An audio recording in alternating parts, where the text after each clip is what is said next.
আসসালামু আলাইকুম। Welcome back Arifa's English classroom. প্রিয় নবম ও দশম শ্রেণীর শিক্ষার্থীরা, আমরা ইউনিট 3 তিনটা লেসন করেছিলাম। আমরা আজকে লেসন 3টা শুরু করব।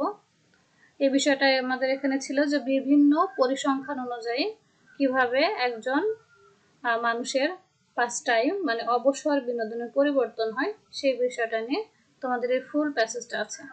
আশা করছি মনোযোগ দিয়ে তোমরা ক্লাসটি করবে, তাহলে এই লেসনটি তোমাদের জন্য ইজি হয়ে যাবে। চলো আমরা তাহলে দেখে নিই আমাদের টেক্সট কি সম্পর্কিত। চেঞ্জ ইন পাস টাইম, অবসর বিনোদনের পরিবর্তন। অবসর বিনোদন বলতে তোমাদের এখানে লেখাপড়ার পাশাপাশি তোমরা যে অবসর সময় পাও এই সময়টা তোমরা কিভাবে কাটাও এটা এখানে বলা আছে। প্রথমেই আমরা একটু টেক্সটটা পড়ে নেই, এরপরে এই টেক্সটে যতগুলো অনুসরণ আছে ইনশাল্লাহ আমরা করার চেষ্টা করব। Section A read the text, নিচের পাঠটি পড়ো। Childhood outdoor pastimes in decline. যে শৈশবকালের বাইরের খেলাধুলোগুলো হারিয়ে যাচ্ছে। ডিক্লাইন মানে হচ্ছে হারিয়ে যাওয়া।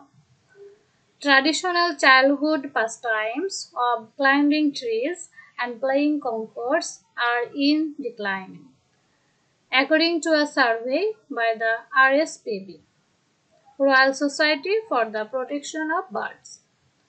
ঐতিহ্যগত যে শৈশবকালীন অবসর বিনোদনগুলো ছিল, যেমন গাছে ওঠা, কঙ্কর নিয়ে খেলা করা, এগুলো আজকে বিলুপ্ত হয়ে যাচ্ছে। এটা কোন পরিসংখ্যানে দেখা গেছে? RSPBর পরিসংখ্যান অনুযায়ী এটা দেখা গেছে। ট্র্যাডিশনাল মানে হলো ঐতিহ্যগত, চাইল্ডহুড মানে শৈশবকালীন, পাস টাইমস মানে অবসর বিনোদন, ক্লাইম্বিং ট্রিজ মানে গাছে ওঠা, আর প্লেইং কঙ্কোর্স মানে হচ্ছে ছোট পাথর নিয়ে, নুড়ি পাথর নিয়ে খেলা করা। পরে আমরা আসবো শাব্দিক যে ব্যাখ্যাটা আছে সেখানে আমরা জেনে নেব ভালো করে। আর এটা হচ্ছে একটি পরিসংখ্যান সার্ভের নাম। It's a charitable organization registered in England and Wales. এটি হচ্ছে একটি ইংল্যান্ড এবং ওয়েলসের দাতব্য নিবন্ধিত সংস্থা। চ্যারিটেবল মানে হচ্ছে দাতব্য, আর অর্গানাইজেশন মানে হচ্ছে সংস্থা, রেজিস্টার্ড মানে নিবন্ধিত।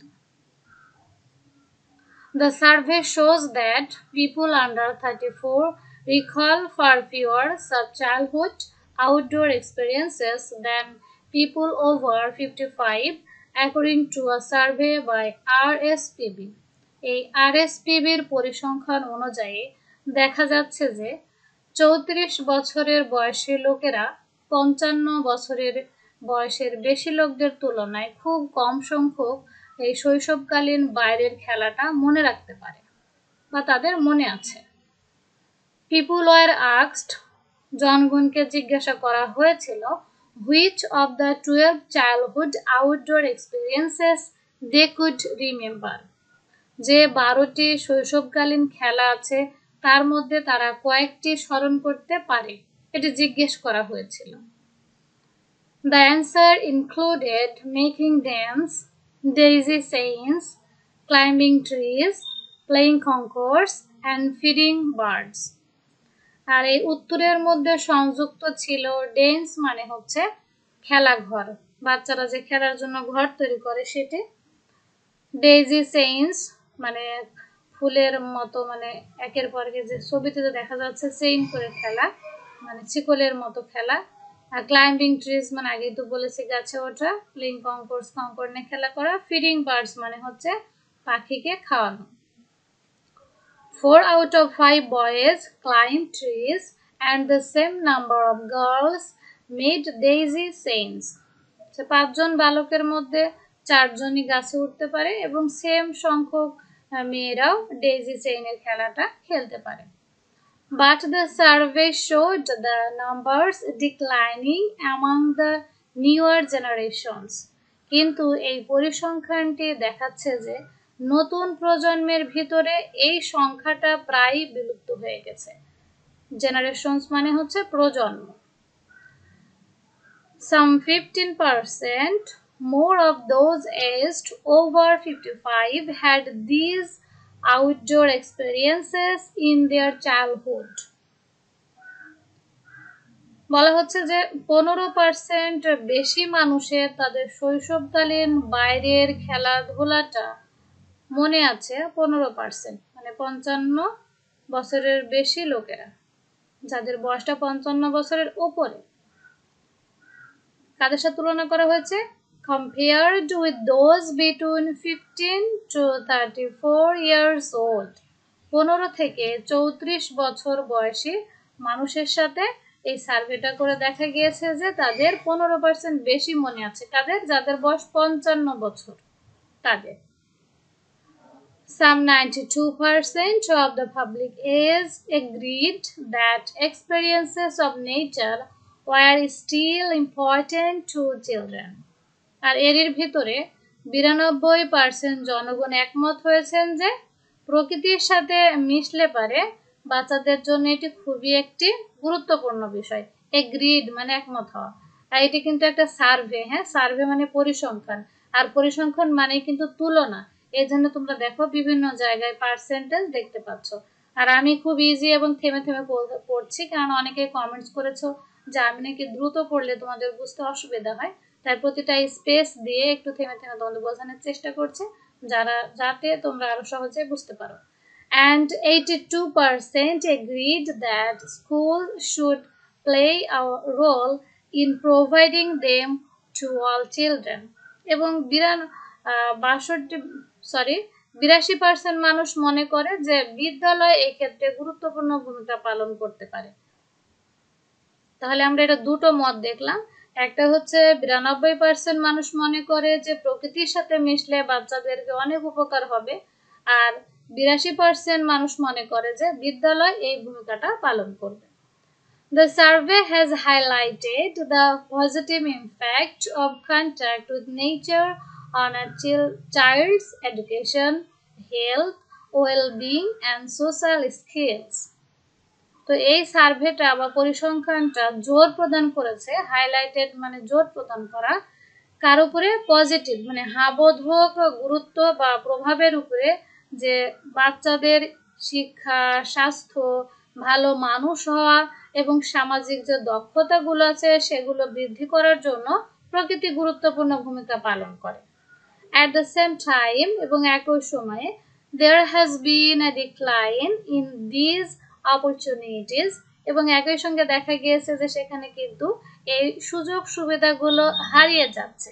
অপরচুনিটিস মানে হচ্ছে সুযোগ সুবিধা, with negative consequences for children, families and society. এবং এর যে নেগেটিভ বা নেতিবাচক ফলাফল আছে, প্রভাব আছে, সেটি পড়ছে বাচ্চাদের উপরে, পরিবারের উপরে এবং সমাজের উপরে।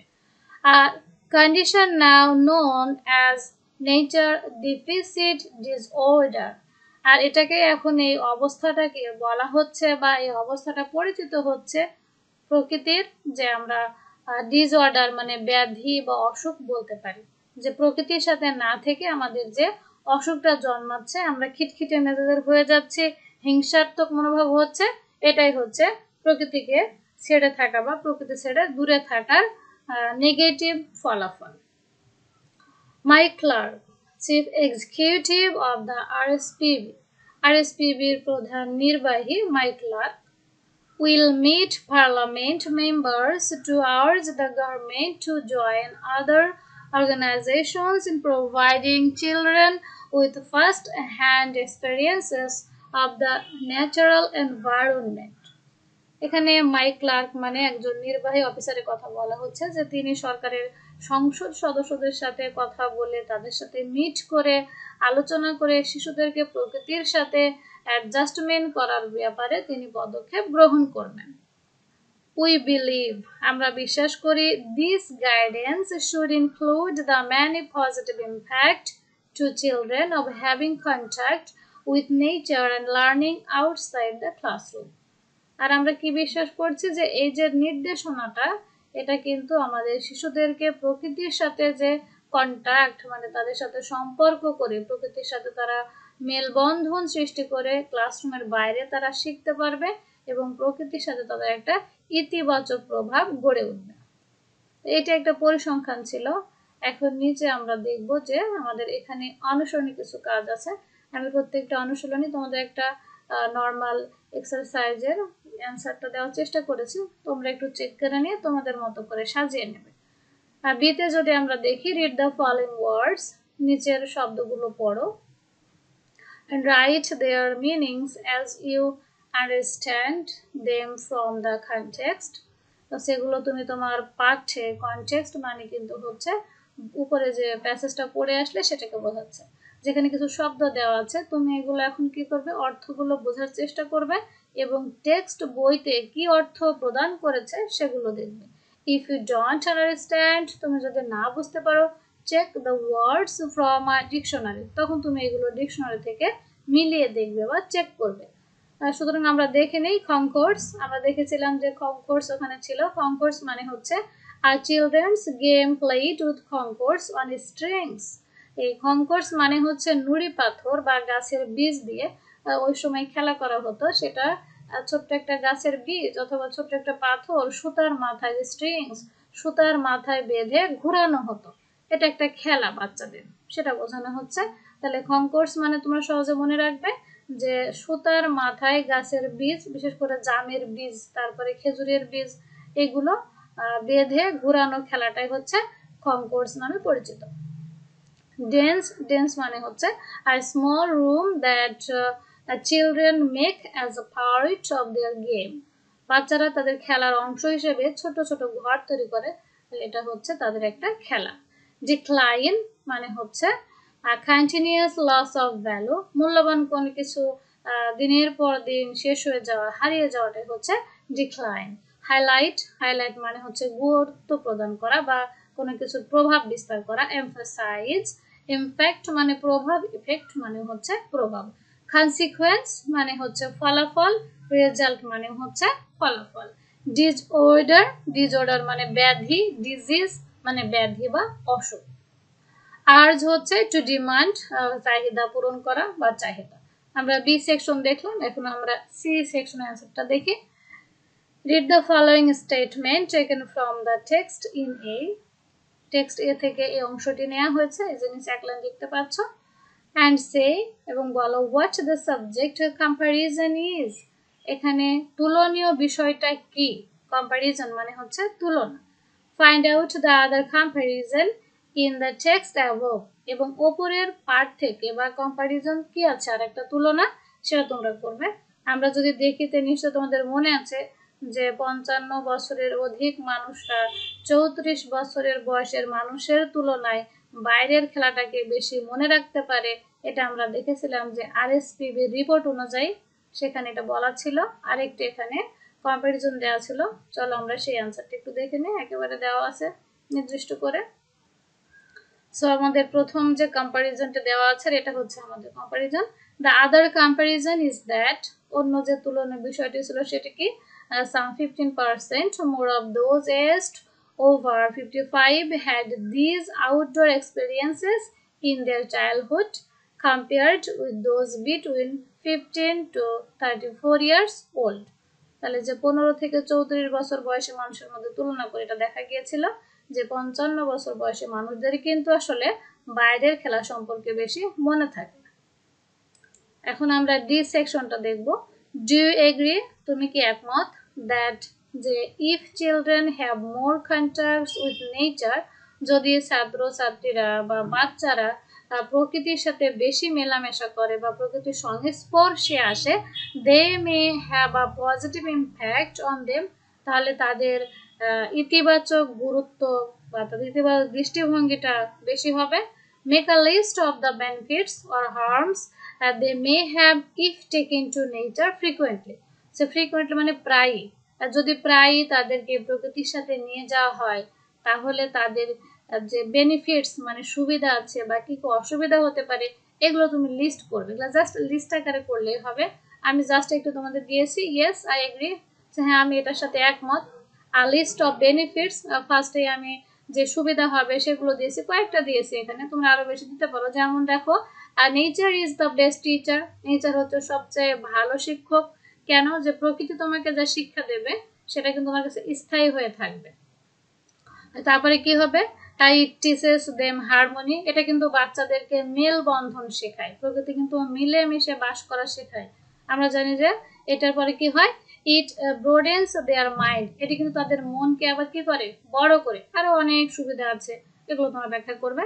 I don't think any serious problem if children are taken to nature frequently.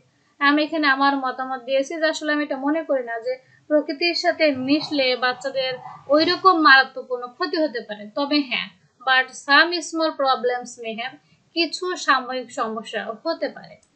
যেমন কি চিলড্রেন মে হার্ট দেমসেলফ, বাচ্চারা অনেক সময় দেখা গেল যে দৌড়াতে পড়ে গেল, তারা নিজেদের কি করলো, আঘাতপ্রাপ্ত হলো।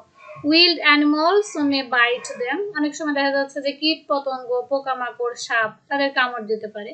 ইট may be waste of time, অনেক সময় দেখা গেল যে যে বাচ্চারা অনেক বেশি লেখাপড়া করে, তারা দেখা গেল যে ওখানে যে অযথা সময়টা কাটিয়ে ফেললো। জাস্ট এইটুকুই আমি মনে করছি। এরপরের অপশনটা আমরা দেখে নিই, speak to the senior citizens in your home or community, তোমার এলাকা, সম্প্রদায় বা বাড়িতে একটা তোমার যে যে বড় তার সাথে কথা বলতে বলা হচ্ছে। Ask them about their past time activities, এবং তাকে জিজ্ঞেস করো যে তার অবসর বিনোদন কি ছিল, and take notes on them, এগুলো তুমি নোট করবে। অ্যাকচুয়ালি বলা হচ্ছে এখানে যে তোমার যে বয়সে যে বড় প্রবীণ ব্যক্তি, তার কাছে বসে তুমি তাকে জিজ্ঞেস করো যে তার সময় ছোটবেলায় তিনি কি কি খেলা খেলেছেন বাইরে থেকে। Then write a paragraph on the style of the text given in section A to show the differences. আর এটা পার্থক্য আকারে সেকশন এর মতো করে লিখবে যে তখনকার দিনের পার্থক্য কি আর এখনকার দিনের পার্থক্য কি।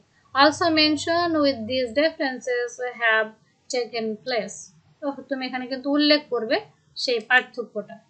তো আমরা যদি দেখি যে তখনকার সময়ে তোমাদের বাড়িতে কাউকে ডেকে নিয়ে জিজ্ঞেস করো, তাহলে কি আসতে পারে, differences between past times, যে past times এর ভিন্নতা, there are some difference between past times of young and old, যেখানে যুবক এবং বয়স্কদের মধ্যে কিছু গুরুত্বপূর্ণ পার্থক্য রয়েছে। old people enjoy their past times by reading newspaper, magazines, books, watching news on television, gossiping with friends at tea stall and so on. তো আমরা যখন দেখি যে একজন বয়স্ক মানুষের সাথে কথা বলি, তিনি কিন্তু কি করতেন সেটা বলবে যে আমি নিউজপত্র পড়তাম, তারপরে বাইরে যে বন্ধুদের সাথে স্টলে বসে চা খেতাম, গল্প করতাম, টিভিতে নিউজ দেখতাম, বই পড়তাম এবং আর অনেক কিছু করতাম। অন দ্য আদার হ্যান্ড, অপরদিকে young generations enjoy their pastime by playing games with computer, scrolling smartphone, social media, watching movies on phone etcetera. তো এখনকার যুগের জেনারেশনরা কি করে, এরা মেনলি কিন্তু অ্যাকচুয়ালি অনলাইনে বেশি সময় দেয়, বাইরের জগতে তারা যায় না। These are the most striking features of the modern world of pastimes. আর এটা আমার কাছে মনে হয়েছে যে বর্তমান যুগের সবচাইতে গুরুত্বপূর্ণ অবসর বিনোদনের পার্থক্য, যে আগে আমরা অবসর বিনোদন বাইরে খেলতে যেতাম, আর এখন আমরা সব কিন্তু ফোন নির্ভর, কম্পিউটার হয়ে গিয়েছে। সো এই ছিল আমাদের আজকের মতো লেসন। আমরা নেক্সট ক্লাসে লেসন 4 নিয়ে আলোচনা করব। সেই পর্যন্ত সবাই ভালো থাকবে, এবং তোমাদের জুন মাসের 24 তারিখে পরীক্ষা শুরু হবে, অনেকে 30 তারিখে। সব মিলায়ে খুব সুন্দর করে তোমার প্রিপারেশন নাও যাতে পরীক্ষাটা ভালো দিতে পারো। আসসালামু আলাইকুম।